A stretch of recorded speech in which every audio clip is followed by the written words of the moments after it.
वर्डों के बारे में जो फंडामेंटल चीज सामने आई कि compassion and sensitivity these two factors are more important. ऐसे तो लॉ की बात करते हैं कि एजुकेशन लॉ इज यूजलेस और compassion and sensitivity that improves the law.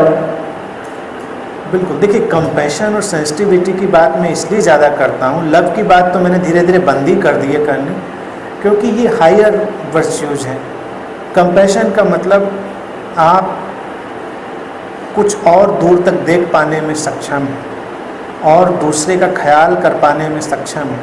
संवेदनशीलता उसकी बैकग्राउंड है, उसकी ग्राउंड है कि आप जब इतने सेंसिटिव होंगे तो प्रेम, आम तौर से जिस प्रेम को हम जानते हैं वो प्रेम सेल्फ सेंटर्ड है और वो सेल्फिश ही है, इसीलिए वो आता और जाता है। तुम मेरे काम आते हो, मैं तुम्हारे काम आता हूँ, तुम मेरे हिसाब से चलते हो, मैं तुम्हारे हिसाब से चलता हूँ, तो प्रेम है। तुम वैसे नहीं जैसा मैं चाहता था, सब प्रेम खत्म। चाहे वो हस्बैंड वाइफ का हो, माँ बाप बच्चों का हो, किसी का भी हो, सब प्रेम स्विच ऑन ऑफ होने की तरह ख़त्म हो जाते। तुमने वो नहीं किया जो मैं चाहता था, तुमने मेरी आशाओं पे पानी फेर दिया, तुमने मुझे निराश कर दिया, मैंने तो ऐसा नहीं सोचा था, ख़त्म। करुणा इससे आगे जाती है, वो देखती है कि ठीक है, व्यक्ति की अपनी यात्रा है, उसकी अपनी समस्याएं हो सकती हैं, उसकी अपनी मूर्खताएं हो सकती हैं।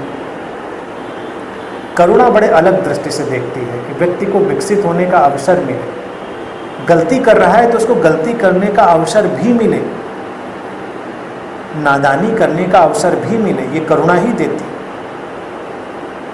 शुरुआत में हम अपने बच्चों के प्रति करुणावान होते हैं, प्रेम में नहीं। प्रेम तो फिर धीरे धीरे जब आता है तब हम मोह में घिर जाते हैं, और जब जिसको हम प्रेम कहते हैं तब तक वो एक अलग ही दुनिया पैदा कर लेते हैं। शुरुआत में हम बच्चों को उठने देते हैं, गिरने देते हैं, गलतियां करने देते हैं, अच्छाइयाँ करने देते हैं। जिस क्षण हम कहते हैं मुझे बहुत प्रेम है इससे, उस क्षण हम नियंत्रित करने लगते हैं, कंट्रोल करने लगते हैं। तो मैंने ये देखा कि प्रेम के नाम पे ज़्यादातर लोग एक दूसरे को कंट्रोल कर रहे हैं, नियंत्रित कर रहे हैं, और वो सेल्फ सेंटर्ड एक्टिविटी।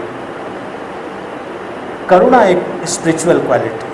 करुणा की बात यह है कि अगर तुम मुझसे संबंधित नहीं भी हो तब भी मैं तुम्हारे कल्याण की कामना करता हूँ, और मैं यही चाहूँगा कि वो कल्याण बना रहे। लेकिन आप देखिए, जब प्रेम संबंध खत्म होते हैं तो एक दूसरे की जान लेने पे ही लोग आमादा होते हैं, कल्याण की कामना तो बड़ी दूर की बात है, नुकसान पहुंचाने पे आमादा होते हैं। अभी जिस व्यक्ति से हम प्रेम कर रहे थे और हमारा स्वार्थ, हमारे हित, हमारा अहंकार सब टूटा उससे, तो हमारी पहली कोशिश कैसे उसको नुकसान करें,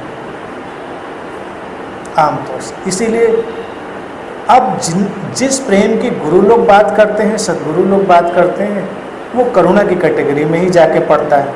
तो मुझे लगता है कि प्रेम की बात ही क्यों करनी, कि करुणा की ही बात सीधे करें, क्योंकि वो जिस प्रेम की बात कर रहे होते हैं वो एक्चुअल में करुणा की ही बात कर रहे हैं, लार्जर देन लाइफ। और हम जब प्रेम शब्द सुनते हैं तो हमको वही समझ में आता है, प्रेम वो एक selfish activity that is not needed at all.